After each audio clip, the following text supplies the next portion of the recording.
Hello friends, I'm Nikita and you are watching Prepare for KEET. In this lecture tutorials, we are going to talk about digital communication, the modulation and demodulation techniques, and other various parameters such as bandwidth, SNR, and BER. The topic to be discussed will be the introduction to digital communication modulation schemes such as PCM, DPCM, DM, ATM, ASK, FSK, PSK, probability of error, and matched filter. Analog versus digital communication. Why there was a need when we already have analog communication to switch to digital communication? So you can see over here that because of the presence of noise in channel, the signal gets easily distorted, and that means AM signal gets. The modulation scheme strengthens the signal, making it more rugged towards channel noise.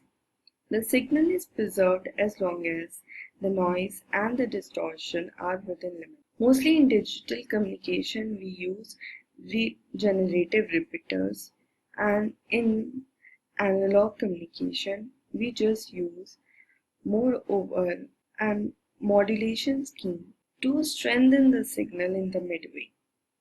What's the difference between both of them?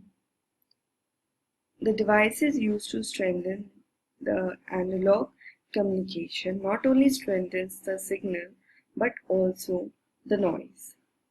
However, in regenerative repeaters, it's just like again a modulator attached with a demodulator. So in that scenario, it will modulate only the signal with sync, only that frequency will sync with the oscillator's frequency and demodulate every other frequencies, thus being a greater reliability.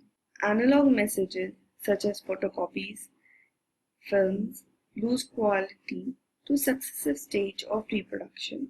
However, such scenarios are not there in digital.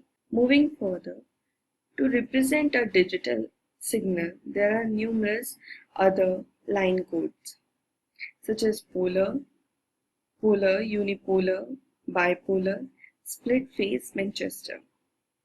Now the difference in all of these are that polar for a zero pulse will be given by a 0, and for pulse 1 will be represented by a magnitude.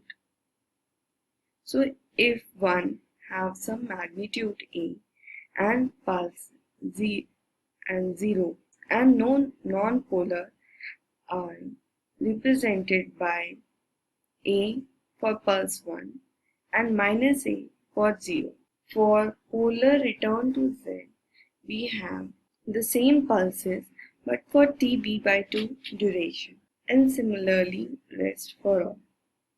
Here you can see the power spectral densities of all signals Sy of F when these are multiplied with the pulse of unipolar signals. Okay, you need to understand that there is two combination. One is the pulse multiplies some magnitude. Okay, and this is the essential bandwidth. That means polar signal requires the maximum bandwidth, which is 2 into Rb, and other unipolar and bipolar requires only Rb bandwidth. Now